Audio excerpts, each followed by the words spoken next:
like that laugh. Hi. Hi. Got a squeaky. Yeah. Okay, so what? I thought you were going to start.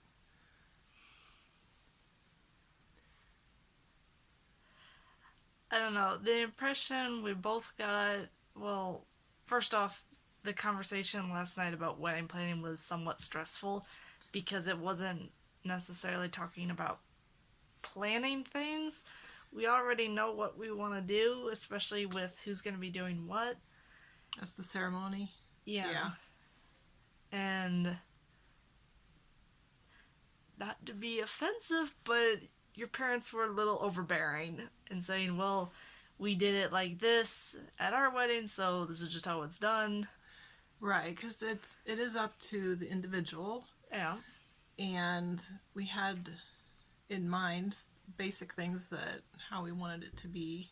Yeah. Not necessarily how it was at my wedding, or not necessarily how it, just the way you would like it to be. Yeah. And it was more of an informational talk, is what I thought. Yeah. And that's what I was thinking too.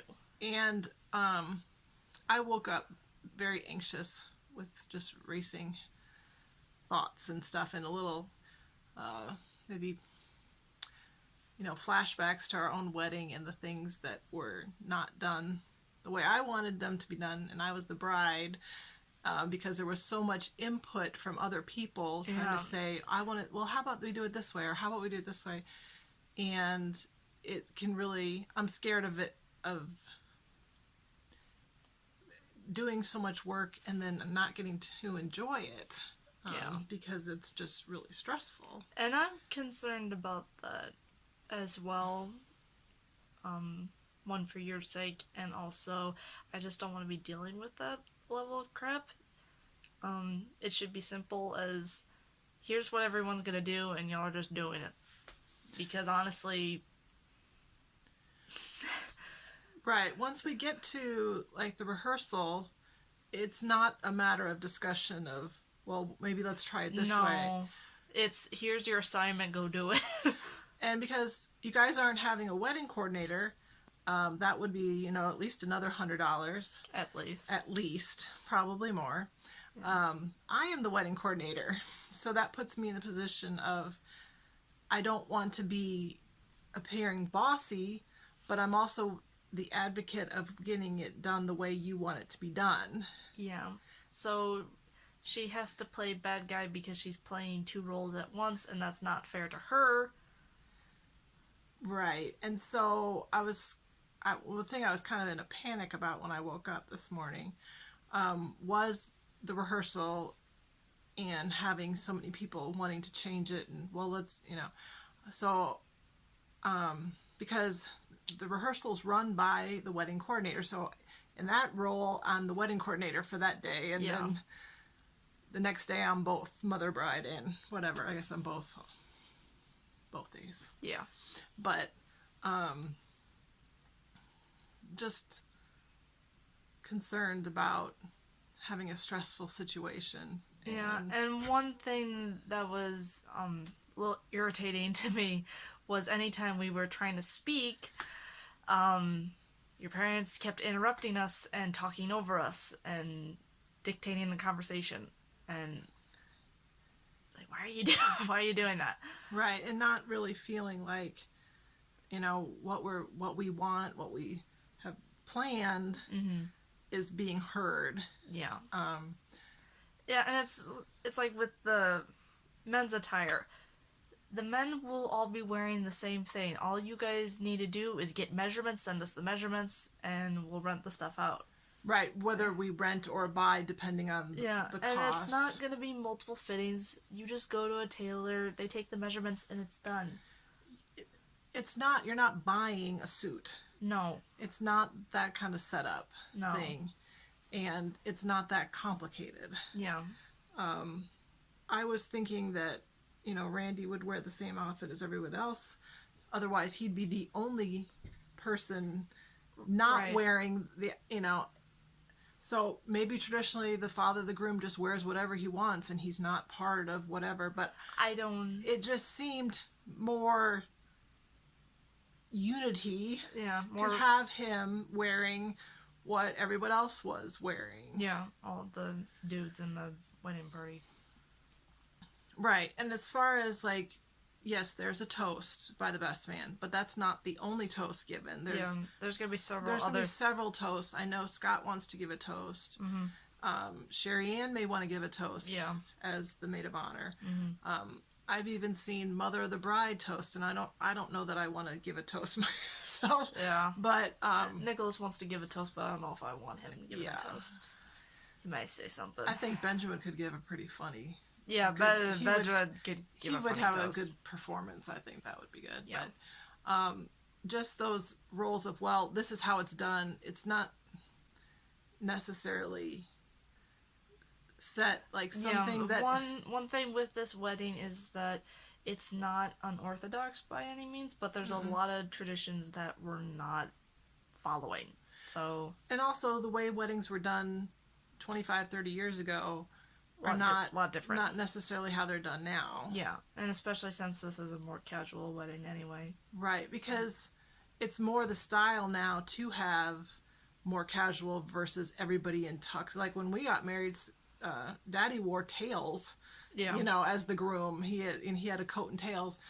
Well, was what the style was at the time, how they did things. Now it's more casual look, just like sitting at the setting guests.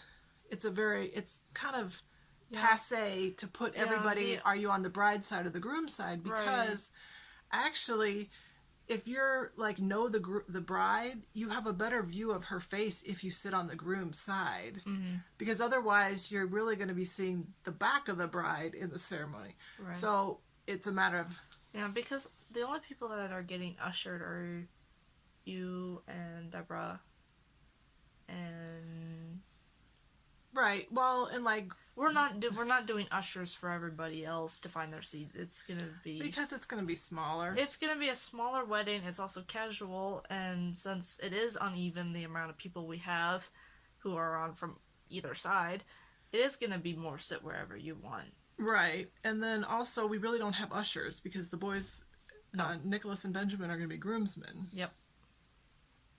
So it's kind of a fine line of what that even, the difference really is. Yeah. I really like the idea of Jacob walking his mom down the aisle and to her seat, and then coming back and walking me down the aisle. I thought that was just a neat touch. I would like that too. And as far as lighting candles, I did like the symbolism of the mothers lighting the individual bride-groom candle. It's just a whole symbol. I like symbolism and stuff like that. Symbolicness. Yeah. So I was thinking, as far as rehearsal, to just come up with a plan, have it written, typed up on paper, distribute it to everybody, and they know this is what it is. This is the order of the processional, the ceremony, the recessional when you go back up the aisle. Yeah. So that people understand that we're not going to figure this out on the rehearsal day. No, this is going to be premeditated. Premeditated wedding. Yeah. Because it's not... I hate sounding like a brat. I'm not trying to be a brat. But it boils down a lot to the bride and the groom and also the mother of the bride. Right. Making the decisions. Yeah. And that's just the way it's done. Yeah. Yeah.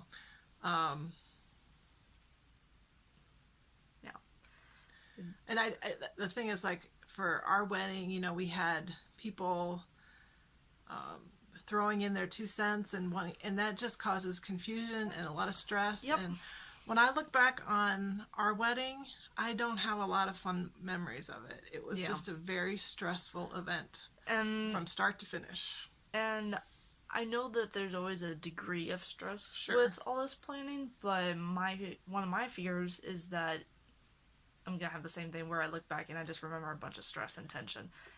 And I really don't want that. I want this to be a joyous occasion. Mm-hmm. It will have its stressful moments, but overall, I don't want it to be moment by moment. It's another stress dealing with this situation, situation. That's why we're doing so much planning and have everything, you know. Yeah. And, did you want to mention anything about money? Like, as far as budget goes, there's going to be no leftover money. We're already over budget. When we, and how we've budgeted what things are going to cost, things are just more than what we expected. Yeah, and we've cut a lot of corners. And doing things inexpensively, really. Yeah. This is... really figuring out ways to cut costs on everything. So whatever comes out above the $5,000, it's coming out of our household budget. We're having to figure out that. And that's already tight. And that's tight. And then, we pay for the cabin was in addition to the wedding, right. $5,000. And that's been paid for for your honeymoon. So I guess just to mention that is that there's not going to be leftover. Yeah. And anything about the comments on, how hard it's going to be to say goodbye. Oh, yeah, that's hard. And we're being careful how we say this stuff, but this is just the impression that we got from that conversation. It makes me feel bad. And that it will be really hard to say goodbye. And yes, we'll Skype. Yes, we'll visit. You guys will visit us. But you're going to be moving onto the other side of the country. And comments about, I don't know, I hate to bring it up, I guess. Well, we've already brought it up. We've already brought it up, so... Well, and commenting that, your mom said that she knew waiting to get someplace for 24 years how that felt, and it's like, well, that's not the same situation because she didn't do that without her child. Yeah. So it's kind of like trying to downplay what is going to be very painful. What is going to be painful, and as far as moving there, there's no job there for Scott. Yeah, that's a big thing. So even if he wanted to go up there, there's nothing for him. There's no John Deere engineering position out there. Yeah. And so it's really not even an option until retirement. He retires in potentially 10 years. We're hoping. I don't know if it'll be less or not. But we're thinking it's going to be about 10 years. Yeah. So that just, I'm looking forward to seeing the area, but the whole purpose of our trip, which is a big expense for us as well, is to meet your parents, because I didn't want to wait to the rehearsal day for us to meet. I'd like that to happen ahead of time. The visit, with my family visiting, it's very intentional to meet your parents, and that's it. And some of the comments that were made it sound like a sales pitch for moving up there when that's not an option. Not right now. Not right now. And I don't know. It's hard for me. You're caught in the middle, as always, with it. Yeah. And it's not up to me. Yeah. And so that's kind of hard to... Yeah. Yeah. Comments about money and whatnot? Well, comments about the money, it's like, yes, I know it's expensive for everybody to get out here. But we're not expecting a lot of the other costs that are traditionally the groom's families. We're not expecting those to be covered. We're putting those in the bridal budget. Yeah. The wedding budget. And, I don't know what else to say with that. It's just... Yeah. And we live essentially paycheck to paycheck as well. I do our numbers every single day. I know where every dollar is spent. Yeah. And to get to the point that we are right now, there's been a lot of pain and suffering. There's been a lot of trade-offs and stuff, and doing without different things and whatnot. Yeah. It's like, yes, we have this house, but look at our crappy couch, look at the crappy tile, and look at how we dress. Right, but we also started really young, and like I earned an engineering salary for 5 years into our marriage, so we had 2 engineering salaries. We got a really head start on things that way. Yeah. We built our first house, put a lot of sweat equity into it. We were able to put a lot down and really build our equity in the house at a young age. So it's not like we won the lottery or anything. No. We started young, and we were very disciplined about getting what really mattered in buying a home and trying to pay extra on the loan and that kind of thing over the years. Yeah. So I don't know. I've been a little bothered with any impression that there's been that we just have an endless reserve of money at our fingertips when we don't. No. And we're also paying a land loan. That land in Missouri, we don't own it yet. We're paying an interest on that as well. So, not to... I feel bad saying any of this because I feel like it's going to come back to bite me in the rump. I know, but it's good that he knows this information, Right. Well, I would like this video to be just between the 3 of us, right? Well, yes. Yeah, honey, okay. You're not sharing this. Just to have insight onto where we're coming from. Yeah. Not asking that things be changed.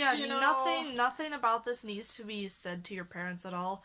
We're just sharing what we got from that conversation and also wanting to let you know the background that's going on over here. Yeah. Why we feel the way we do about some of the things that were said. Because it's not, again, you're not to say anything, don't have to do anything about it. It's just information for you. So as to where we're coming from. So when these conversations are happening, you know the context. Yeah. That's all it is. This is just information. And I mean, I really enjoyed Skyping with everybody. I enjoy getting to know your parents more. I look forward to meeting them. But there's just... I don't want there to be tension when there doesn't need to be. Yeah, and don't want saddle sores. Saddle sores? Yeah. Saddle sores. When you get rubbed the wrong way? Oh, repeatedly? Yeah. Yeah. Don't want any of that. Yeah. So, as far as, I think it's more just keeping contact with information, but not really... We're not... planning. Yeah, not to... This isn't to sound snobby at all, but we're not asking for help with planning. We got this. Katie's kind of had different ideas in mind for a while. Yeah. But it makes it convenient for you because then you don't have to do it. She's had her Pinterest board for her. Yeah, and I'm not a bridezilla. No, you're not a bridezilla. I'm not a bridezilla at all. I mean, there's a lot of stuff that I've already... Yeah, we had the wrap fades up because the video cut us off. Yeah. Too chatty. Chatty. Yeah. So, any closing thoughts? We're meeting with Pastor Peter on Thursday. Yep. Get whatever information from him that we need to. Yeah. And ask. Take a look at that wedding closet at church. Yes. See if we can borrow some stuff like tablecloths and maybe candles. Yes, we've heard of a wedding closet. Yeah. So it's the closet to Narnia. Yes, we need to find out how that works. Do we check things out? And because we maybe could save some money that way too. If we can that would help. Use decor, that kind of thing. And I guess it was on. Then you guys will probably meet with Pastor Peter when Jacob's here. I'm assuming so. In March. Keeps cutting us off because I'm running out of storage space. So meet with Pastor Peter. Yep. We need to make an appointment to go back to the lodge. Right. And get measurements and get our blueprint drawn up. Yep. And move our little tables and around and figure out how it's all going to work. So, a lot to do. Yep. So, is that all? Yeah, I think that covers everything. Yeah, just felt like should say something, and it's too much to text, so it was easier to make a video. Yep. So, hope that, I don't know, clears things up? For us it does. I feel better. Because I was trying not to say anything. I know, but at a certain point, you should say something. I do feel like, I don't know, getting taken over kind of feeling. Yeah, I know. And that really sucks for her because her life has been a lot of being, pushed around by people. Yeah. And taken advantage of because you're so nice. Yeah, and I really would like to be able to enjoy this wedding for you guys. Yeah, that's not much to ask. It's going to be a lot of work to get it pulled together, and I'd like to be able to enjoy it and look back and smile on it. Yep. And not feel like I missed the whole thing. Yeah, exactly. Because you were too busy keeping track of everything. Yeah. No, not gonna do that. We'll make the plans. That's just gonna be, and everyone just has to suck it up. Alrighty then. So, yeah, I'm really bad at concluding videos. Yeah. So I don't know. I never figure out how to wrap them up. Adios. It's just awkward. Hasta la vista, Hasta la baby. Vista. Ciao. Ciao. Ciao. Oh. That's Italian. Pasta. Pasta. Au revoir. Au revoir. French. A vida single night. Adieu. Adieu. To you. Adieu. Adieu. Okay. And when Jacob's here in March, I'll be able to do a lot of running over all the details with him. And Get to see all the inner workings. See what you think about things. Looking forward to seeing you. You are too. Well, yes. Duh. Duh. He's flying to Cedar Rapids, right? I believe so. Okay. Just checking. I'm not thinking. I thought it was Cedar Rapids. I believe it is. We should check that. Yeah. We should pick you up at the right airport. Yeah, and at the right time. I don't even remember what time it was. I've got it pinned on my email, so Okay. it's at the top of my email. Alrighty. Alrighty. Yeah. Love you. Love you.